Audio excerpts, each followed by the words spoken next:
All right. Welcome to this episode of Warrior Week Parables from the Pit. My guest this week, graduate of Warrior Week 51, Daniel Giordano. Is that right? Giordano. Fuck. I put a D in front of it. Yeah, there you go. Must have been because of Dan. All right, Dan, welcome to the show. Gentlemen, sit back, relax, and enjoy this amazing episode of Warrior Week Parables from the Pit. I was a man that didn't know how lost I was and sedated in my ways before Warrior Week.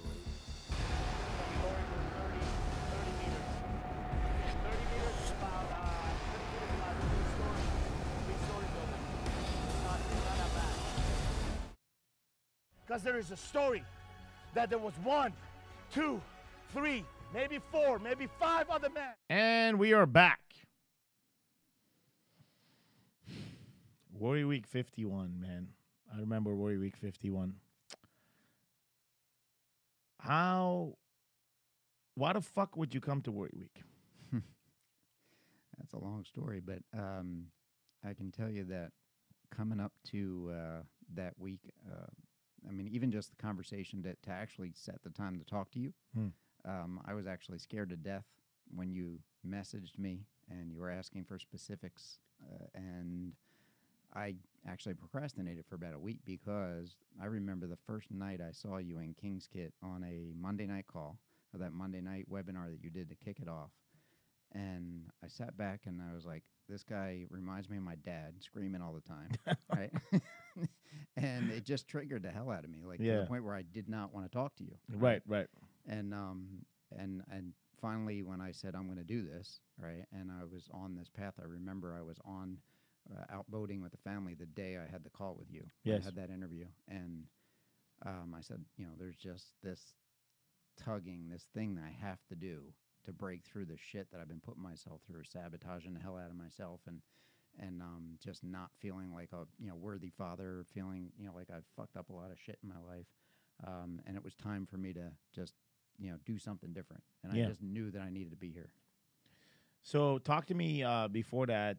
How long were you following Warrior? Like just before, like the whole push towards having a conversation and ultimately coming into the experience. So about 4.5, 5 years ago, I think it was the first time I saw a video from Garrett. Yeah. And what's funny is that when I saw it, I actually thought he was a guy from my church. Okay. Right? He looked just like him. And I went in. I actually went to the church, and I was like, hey, because I was at the time running the men's ministry. And I go in, and I'm like, hey, I didn't know you had a potty mouth. And he looked at me, and he's like, what are you talking about? I'm like, don't you have this thing you're doing on Facebook? He's like, that's not me, right? And I'm like, but for me, like, there was this programming around, not having language, and and I just, I come from a construction background, so I was used to that, but I just was trying to do what I thought was right based on, and so I just wouldn't listen to him because of him dropping the F-bomb all the time, right? And then circumstances changed that led up to the point where.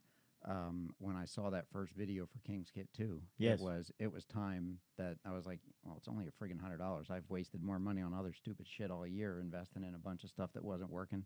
So let me see what this guy's got figured out. He's still going, right? Yes. So he must have figured something out. Right? So let's roll back and during King's Kit 2, if you recall that time frame, what was not working for you at that time frame, man? Let's see, a lot of shit. I had a couple of years ago just woke up one day and just said, fuck everything. I just literally was tired. I was, falling asleep in the middle of the day. I just, ultimately found out it was, low T was part of it. I don't like to label myself with stuff, but that was a big part of it. Because I was always the type of person that would see somebody say, well, I'm depressed. I'm like, just get the fuck over it. Like, but didn't realize there could be some hormonal things going on. Biochemistry, man. But to me, it was like, just get over it and be done with it. But that wasn't, now it was affecting me, and I'm like, something's not right. During that time, having teenage kids and younger kids, And my wife and I going through some stuff. It got to the point where we almost wound up divorced, and I slept in my office for 3 months. Yeah. Okay. And it got ugly. I mean, and then to make matters worse, when we started to try to finally work on it on our own, we would go out to dinner, and then we'd have too many drinks, and then it would get even uglier, right? And, Shit, okay. So it's like, all right, this isn't working, so we need to stop this. And then, literally for about a year, we were working on it, getting through it together, just having conversations. And then finally, like about a couple months before I saw the video from Garrett, I think it was actually March 17th of that year, right before King's Kit 2. Was when we had our final blow up. Like, it was like, okay, this is either going to work or it's not. I'm not dealing with this shit no more. And, we had some ugly stuff going back and forth. Sure. And the kids were being affected by it because they saw everything that was going on. And it was just time for us to do something different. Like, we had to figure something out. How was the business then? Was business running smooth, or you were stressed about business too? No. What's crazy about that is, like, when I finally decided that maybe my marriage was going to end, like, I just had a total peace about it. Right now, I was stressed about it because I love my kids and I'm a family guy, and Sure. and I never thought that I would even get to that point. But business was like, was just. It wasn't, fantastic, but I wasn't stressing for money. Like, money was actually coming in without me even really doing as much as I would do in the past. So your biggest stress would have been, like, just the back and forth inside of that relationship. Yeah. And what physically, let's just go back physically, you did some tests. You did some tests because you wanted to know, like, what the fuck is wrong with me, right? Right. And you're giving some diagnosis, and you did something about it. What did you do? Yeah, so, I mean, the whole process took about 9 or 10 months. Yeah. And it was back and forth to the doctor. They were like, well, maybe you're just depressed, right? And so they wanted to give me antidepressants, right? And I'm like, I'm not doing that, right? Yeah. And so then finally they, one of the doctors, I was in there, and they're like, hey, have you had testosterone checked? I'm like, well, why don't you guys check this stuff? Like, you should check this automatically. You're the right? fucking doctor. Right? Yeah, like, why do I have to ask, right? So they check, and then sure enough, they came back, and I was like, okay, your numbers are pretty low. This could be affecting everything. So let's put you on you'll like this part, put you on a more natural path, but it's going to be a little unconventional. And so we don't want to give you shots. You're under 50 at this point, so let's try and get your body producing it on its own. And they have a way of doing that by you taking birth control, right? Okay. With that's Clomid, right, is the name of the stuff. Yeah, right? man, I took Clomid. Yeah. Is that birth control? Yeah. You're kidding me. Yeah. That's not birth control. It's birth control for women. No Yes, way. it is. I have it here, man. Yeah, when you're on birth control. Dude. Neither one of us can get pregnant now. Really? Yes. Fuck, man. Well, dude, I took Clomid for 90 days, and the numbers went up. And then I realized my doctor's a fucking idiot because I started studying this shit myself. I went into the rabbit hole, man, and I fucking figured all this shit out. Like, I mapped the fuck out of this. And, like, I'm Dr. Falsafi right now, man. But so I'll tell you about it. So you've took that, and then what happened? Yeah, so the number spiked right away, right, and then they kind of tapered off, right, for over the course of about 90 days.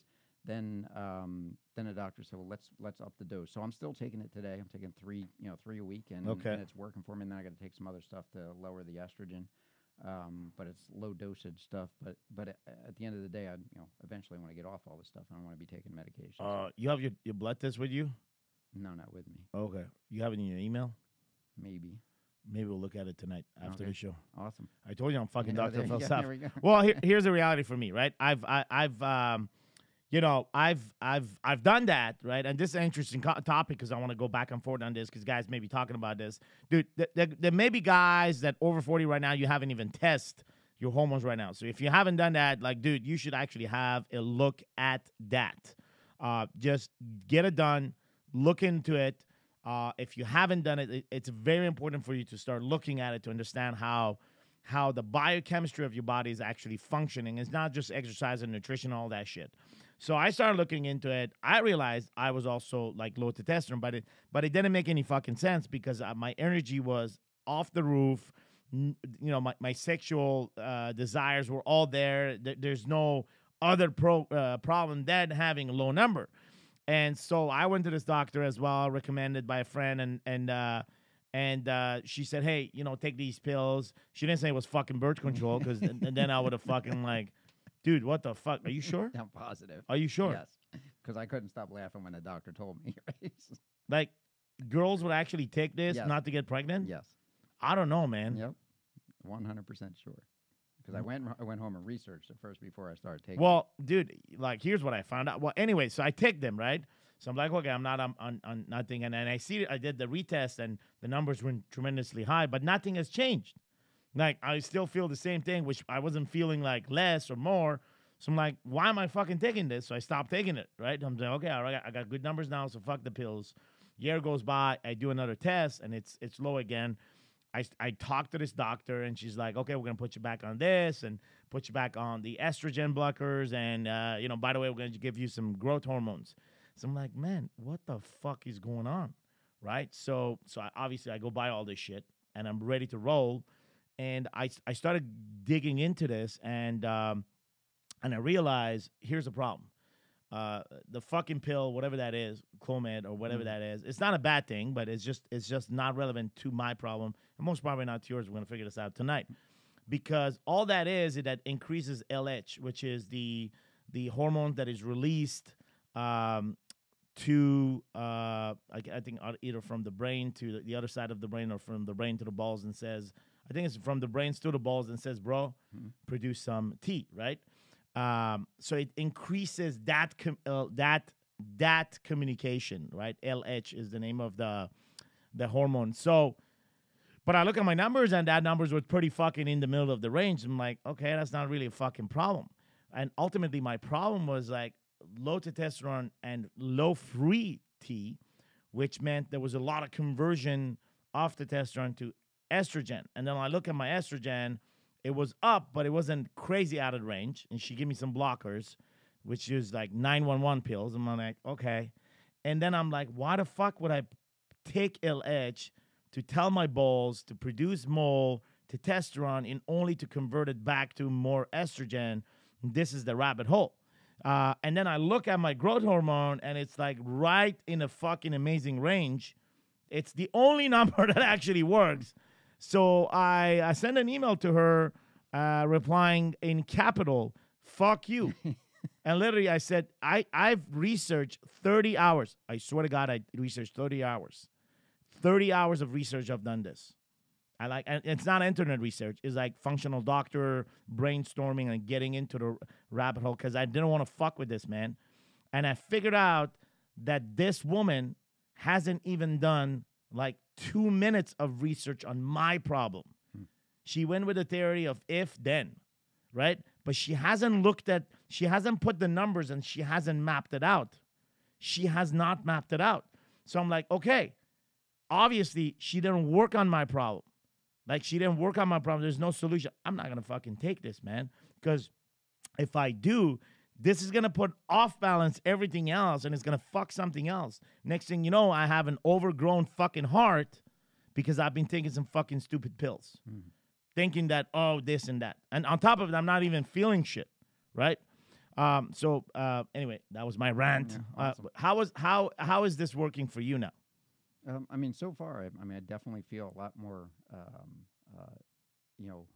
energetic. Okay. I definitely can sense when it's off. Like, I could feel like where there's days where it's just like I feel more fatigued. Yes. If it's not where it needs to be. But I'm in a much better place than where I was before, because literally I would just, in the middle of the day, I'd be at my computer, and then I go lay on the floor. So in your case, it may, depending on your numbers, it may actually be the right thing to take. Your body, my body, totally different body. I carry more fat, so there's more conversion of testosterone to estrogen inside of the fat cells. So that is taking place less in yours than mine. So there's a lot of differences. But, dude, I can tell you, man, it was a fuck show in my case. Right. But the point of doing around this rant is the following is we feel and we know that something is not right. And rather than do the research and find the certitude and the certainty of saying fuck you to that thing that we feel that is not right for us, often in life we submit. And we submit under a frame that, well, they're a subject matter expert. They're an expert at this. I'm not. Therefore, I surrender to their expertise. But we don't question the expertise. A couple of basic questions. Does this person give a fuck about me? Number one question. Number two, has this person worked on the problem that I have in order to provide the solution, or this is some generic solution that is given to everybody? And unfortunately, we're facing a lot of this right now when we get sick and we go see a doctor. Like, most doctors can't even fucking look you in the eye. That's a fucking problem. Yeah, like, I respect the fuck out of doctors. You know, when you break your arms and when you break your leg, or there's something urgent that is happening, like, there's no time to look anybody in the fucking eye. And this is the time when you actually appreciate modern medicine and our surgeons and our doctors. But then when you go in the office and you're sick, it looks like all you want to hear is that, oh, it's okay, it's nothing, just go home. That's what you're looking for, versus, can I understand what's going on with your diagnosis, good or bad? And it's like everybody's trained on this frame of, don't tell the patient the worst case scenario. So as a man operating under this frame, like, you get conditioned not to voice what you feel inside, right? And you start burying these feelings and you start submitting to the frame of subject matter experts, knowing that the only fucking expert is you. Like, literally, the experts of your choice is who? You. So talk to me about your choice, right? Talk to me about your choice to come to Warrior Week, because you've gone through the King's experience, and what led you to Warrior Week? So I got to the point where I had done a lot of different personal growth work, right? And still felt like, I wasn't getting it. Like, Okay. I just wasn't really doing, not that I wasn't doing the work. I had major shifts, but I just, at that point, like, I had beaten myself up enough about poor decisions with business partners, poor decisions with, with other decisions that I made in investments and stuff, and all this stuff that caused everything to topple years ago, right? And I was working my way out of that hole, but I finally got to the point where it was just like, you know what am I doing all this shit for?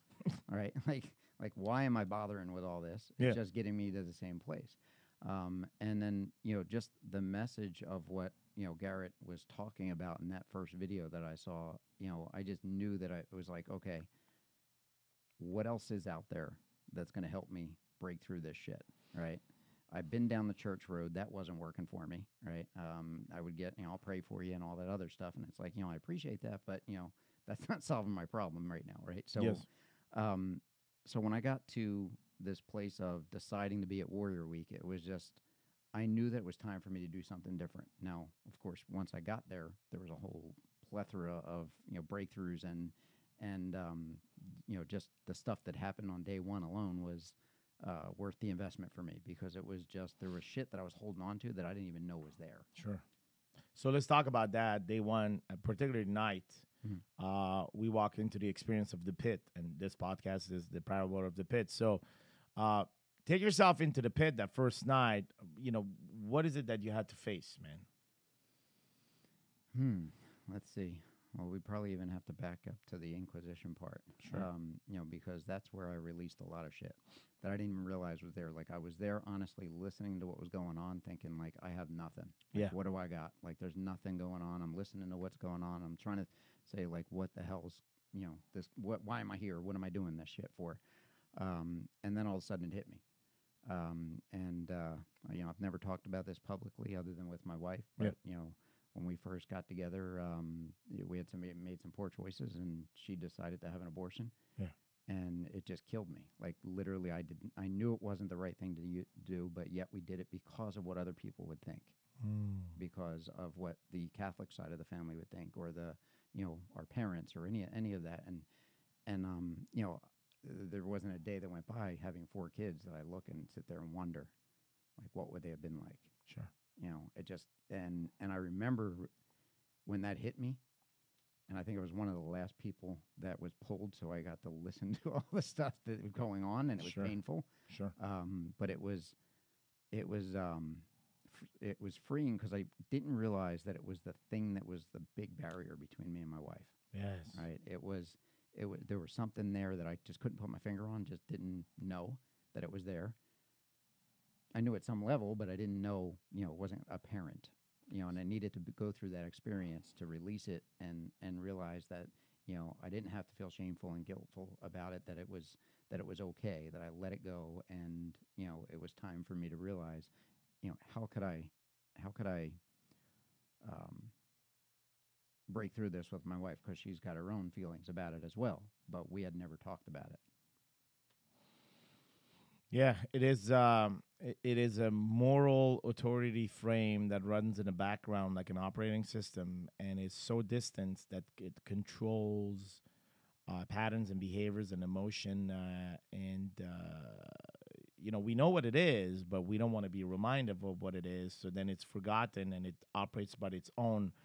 And it's this concept of guilt and shame that we talk about that continuously creates the vortex and just sucks you inside, takes you in there. You don't want to go there. You're there, and then suddenly you come out, and it is a confusing place because it puts you in a place like, why am I not happy? What is going on? And as you start putting your finger on the issue, it's not that the issue is complicated, but it is to just become aware that this is the obstacle between, example, my relationship with my wife. Most often, it becomes the obstacle between a relationship between you and you, in this case as well. There's a version of you that is always carrying guilt and shame, and then there's this version of you operating today. And why am I linked to that version? Because that version is not the version that lives today. One of the rules is be here now, and be here now doesn't have a link to the past. But yet this past continuously runs at the background and kind of controls certain emotions. And to be able to identify that is a process. It's not that you just show up and identify that. Obviously, you've gone through 30 days of the roller coaster of emotions to be ready and to find that, and to find that breakthrough, if you want, in order to find on the other side what you wanted the most. All you wanted was to have a better relationship with your wife. At the end of it, that's all you want, because if that is not fixed, then the relationship with your kids is affected, and the relationship with your business is affected. You're all fucked up, and happiness is fucked up too. So talk to me about today, after obviously graduating Warrior Week, graduating Kingdom Challenge, inside of our Empire program right now. How are things different? They're different in a lot of ways. I mean, I think the biggest piece for me is just the clarity of, even in the 90-day challenge, the clarity of just getting clear on what the hell I was doing. Even in business, just to be able to be clear on, okay. I got really focused in on, okay, at the end of the day, I have an agency model business that generates leads for businesses, right? But yet underneath that, I was, confused as hell, because there were so many different facets to what happens underneath that, talk about Facebook by itself, or Instagram, or all the other things that you could be doing. And I was having a hard time communicating that to the marketplace, right? And I'm, 100% referral based right now. Right? Sure. So, but, as I went through this process, I was able to more than double my revenue the last quarter of the month, right? Last quarter of 2018. And, at the same time going on consistent dates with my wife. Yes. Being consistent with, investing in my kids, yes. which I've always done at some level, but I wasn't, a lot of times I say it's like, I chose to work from home 19 years ago when I had my daughter. Yeah. And so I could be the dad that got to be home with them. But at the same time, I wasn't always present. I get it. Because all the shit comes up with business. Sure. You're trying to sit and have dinner, and your mind's going without, the phone rings, you got to go. So I just got really clear on spending more quality time and doing things that they enjoyed doing. Sure. And doing things that me and my 16-year-old, have bonded on, with doing different projects that we enjoy doing together, different things that we enjoy, with koi pond and plants and and all that stuff. So so it's just being able to invest in them and seeing it pay off. It's not all perfect. There's always times where shit happens and it hits the fan. And you're like, what the hell what just happened? I did all this work and I just blew it up, right? Yeah. Right. But it's just been, a total shift because, my wife sees the difference. Yes. Right. She sees me doing the work. She sees me, consistently striving. She'll even ask sometimes, like, why are you doing all this? Why do you have to go jump out of airplanes? Why is it, and it's like, for me, it's just this want to, I just want to discover myself at a deeper level and how I can serve not just my family, but, humanity. Sure. Right. And that's, I think, the biggest thing that I saw in the process with looking into Garrett's eyes on day one, looking into your eyes on day one, and seeing men that genuinely, wanted you to have what they were experiencing. Yes. I could see it in your eyes. And I'm like, these guys are real. They're not screwing around. They're, and it just, I could feel that. Yes. And that's why I wanted to be part of it at every level. And now where I'm at today, it's just like, a year ago, literally it's been a little over a year now since I've been in Warrior, and it's been a total radical, totally, total different. I'm not the same guy. Yeah, definitely not. I remember you. But it's beautiful to witness the manifestation. And let me be very clear what that means. At the end of the day, you and I are not the architect. We are not the creator. We're not, bro. And we're not in control. The man upstairs architected this beautiful thing, right? And connected all of us to some extent. Whether you want to believe it or not, quite frankly, I don't give a shit if you're listening and you're not believing in this, but it is what it is, and I'm 100% fucking certain of it. I may be wrong or right, but I can tell you I'm fucking certain about this, that we are all connected. And we are all connected, and there's soon, very soon, there's a science that's going to fucking prove that. Right now, if you're into quantum physics and all that shit, like, dude, like, there's some shit happening in that side. It requires research. It requires understanding. It requires desire to understand that part of science. But as you tap into it, you're going to understand that, biology can travel through time, and that's pretty fucked up. But there is this belief of the biology that is also been, like, it's been proved that biology has a belief. Your cells, they have memories. And inside of that, what is now being discovered is the following, is that does a cell actually has a memory, or check this out, bro, or it has an antenna that access memory on some other fucking field, quantum physics, some shit. So there's some work done. So which means, think about this, bro, which means all the memories of your experience and my experience does not reside in our head, but rather our brain or our fucking mind is an antenna that accesses that which resides somewhere else. Dude, this is some fucked up shit. But anyway, if you're into that, if you want to do some research on that and just discover for yourself, there's going to be a science of connectivity. Because here's what I can tell you, 100% with certainty and guaranteed, that in a world technologically so connected, we've never been so connected with technology, phones everywhere, billions of people, the ability to connect. We are so fucking disconnected and alone. We are so alone. How is that possible?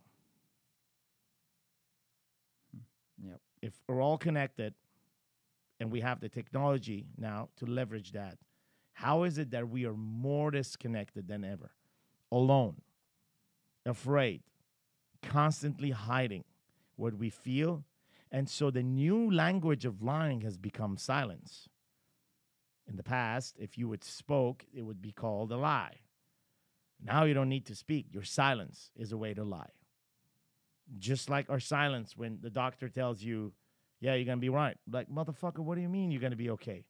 Can I get some fucking solution around the problem? The problem is I'm sick, or I feel I'm sick, or I feel I'm this. What is the solution? What you're telling me is an opinion. Don't worry about it. You're going to be fine. Can I get an answer? And we are to a point where we don't give each other's answer, Like there's not enough energy that we want to put into giving somebody an answer, and yet we claim to be connected with that person. This doesn't work. It's contradictory. Connection comes in when your problem is my problem. When your pain is my pain, is divided, and your joy is my happiness. I'm not saying I'm walking around and I feel like everybody's pain is my pain, but those that I choose to connect, or those that the universe bring into my awareness, and the universe says, bro, you are now connected with Dan. You're now connected with this other guy. You're now connected with this. Why? Well, because you guys went through this crazy thing called Warrior Week. You spend a week of your life with each other, and you are now all fucking mutants. So now you're connected. So if that's the mission, right? Then I stay true to the mission. I stay true to that connection. And so this is what's missing nowadays, particularly in men. There's the desire of it. That's why I've been knocking at the door at the church group and the men's group and so many other things. There's this desire of being associated, to truly being associated. But it's hard to find because everything seems to be linked to an interest of whoever organized it, the organizer. Like, think about any groups that you've been part of. You become victim of the interest of the organizers versus the discovery of that what you want and desire, and that is relevant to you in your life. And that changes all the time because you change all the time. You're not the same guy a year ago. You'll definitely not be the same guy 6 months from now. And so the relevancy of the truth changes for you, and the feelings and the stories, all that is going to evolve, which is part of the beautiful evolution of where you and I are. So what are you seeing in this, man? Lots. I mean, when you're talking about the connected thing, I just had an experience last week. Yeah. I got to go to K1 racing again with my brother-in-law. Right? Did you win? My arms are killing me. Right? But my wife planned. It's my 50th birthday in a few weeks, right? So shit, you're 50? Yeah. And wow. my wife had a surprise party for me on Sunday. And when I walked in the door, I kind of guessed, that she was having a party, but I wasn't sure, right? I figured maybe she was going to take, maybe they're going to meet us somewhere or something. And when I walked in and I saw the people there, right? Now, a lot of our family doesn't live around us, but, just the friends, people that I've come across, to see people that I hadn't seen in like 15 years show up for that, when you mention the part about, sometimes you feel like you're alone. Like a lot of times I would sit there and think like, am I the only one that feels like this, right? Mm. But walking into that room, I literally, as I was going around saying hi to everybody, just, was tearing up about it because I was like, I don't realize the impact that I have in connecting with people all the time. I'm on to the next thing, or I'm busy with life, and I don't realize what's going on and don't take that time all the time to stay as connected with people. But seeing all those people that take an afternoon out of their day to come and spend it with me to celebrate something, it was powerful for me to say, okay, look, I am having an impact in people's lives. They, people that I've spent in the dojo, for 10 years, I spent in the dojo with people that still came out that I hadn't seen in a while. It was just, it was heartwarming to see that, that I did plant a seed. Yeah. Right. Enough that people would take the time out to come and celebrate. It's beautiful how the modern currency of exchange between humanity has become impact. And in fact, it's the modern currency. It's always been there, but we have become more and more aware of it. And the awakening process connects you to that currency, and you begin having relationship based on that exchange, which is impact. And sure, there is money as a tool, right, to exchange services and to live and to grow and to become better. And the production that goes behind it, as you and I have opted in for to produce as an accountability tool to ourselves, towards our family. Not necessarily responsibility, because I don't want to really blame myself in that responsible cycle, right? I want to be accountable. I'm not blaming anyone. I'm accountable to it. It's up to me to produce. And it's just this modern currency of exchange, impact on others, impact on yourself. Like we discount that so many times. It is so easy. It is so easy to forget ourselves. So easy to forget ourselves. Yep. Like, if you're here and listening to this, whatever you are right now, this is a true statement for you too. Like, in your life, there is somewhere that you have forgotten yourself and you have been forsaken. And we've all been there. Like, it is easy to forget ourselves, especially in the field of service and the act of service, because you're constantly doing it under the frame of service and impact for the others, and you forget yourself. And the work is a reminder of that you are the number one asset for you, for your family. And that asset produces. That asset is accountable for a better connection to our wife, kids, the relationship that we hold with people that we work for, work with, our clients. Forgotten. Yeah. So that's what warrior is, right? It's nothing new. I mean, most religion out there have been preaching this, and we continue to preach that as well, and align with everything else out there, which is awaken and remember. Awaken and remember. You awaken to a new reality and what is and what you want it to be, and you remember what was in order to continue becoming. Nothing has changed there. So what's next for you, Dan? What's next? I feel like I'm in this transition piece right now of, going back into the training space, like where I was at when I had partners 10 years ago, to, go out and train and inspire and, and impact and at a different level. Yes. And, I know the more I look at technical stuff and the agency side of my business, the less I want to do it. Yeah. Right. Yeah. I think we talked about that. Yeah. So, but it is, it is producing, it pretty much runs itself, and I got, I put some time into it, but I'm just in this place now where it's like, even going through Big Money Marketer, going through that program has forced me to realize what I don't want to do. Yeah. Right. And say, okay, I'm not sure what it all looks like right now, but I know that, there's this message that I've had for a while. And it actually, before I ever even saw Garrett, I did a podcast for a little while just for contribution, right? Yeah. I was just like, I'm just going to interview people in the industry that I'm in and see what comes of it, right? Just to inspire people. Sure. And so it was called the All In Podcast Show, right? Yeah. Right, which after King's Kit, you guys had on that button for that $1,500 Yeah. program, right? Whatever it was, the next one. It was, yes, I'm all in. I'm like, shit, I got to click on it, right? I can't not click on it. It's your fucking podcast. Yeah, it's like, so, but this message was around, similar to body, being, balance, and business, right? It was faith, family, fitness, Yeah. and Okay. finance, Okay. right? And, but, I really wasn't sure what the hell I was doing. I was just doing it for a sense of just connecting with people and it was a fun deal. So that's getting relaunched. Yeah. Right? Great. And then on top of that, this new phase of doing some type of trainings at some level. Since you guys shut down CT, that shut down that path on me. So. Well, yeah. Well, you're gonna have to create your own fucking training, bro. So. Beautiful. So, if you would, as we come to the conclusion of this conversation, if there's a guy sitting out there, right, exactly living what you lived before, prior to Warrior Week, during Warrior Week, and like listening to the story and like truly resonating, right? What would you say to that guy? Like direct communication to one guy that is resonating right now with your story, man.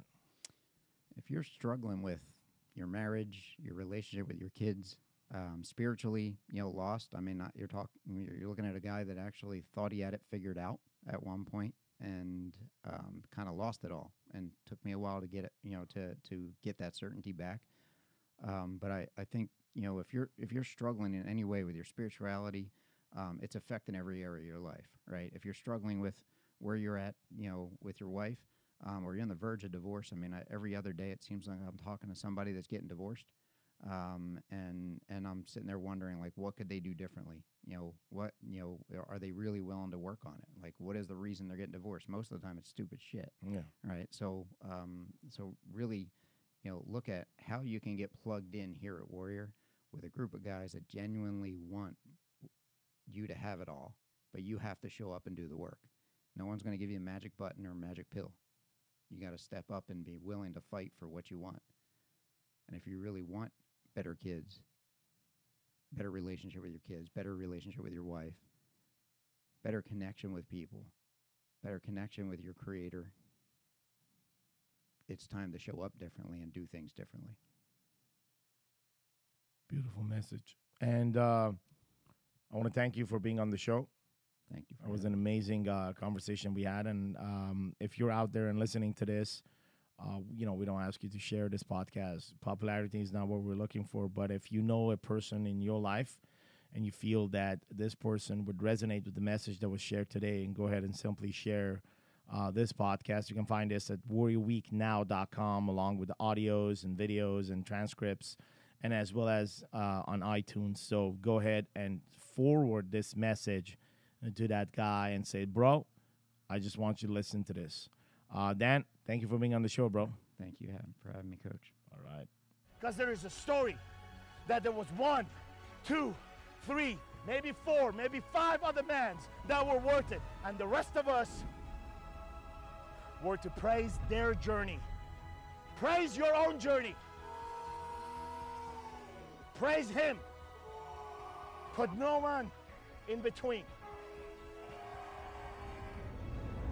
Find that man tonight.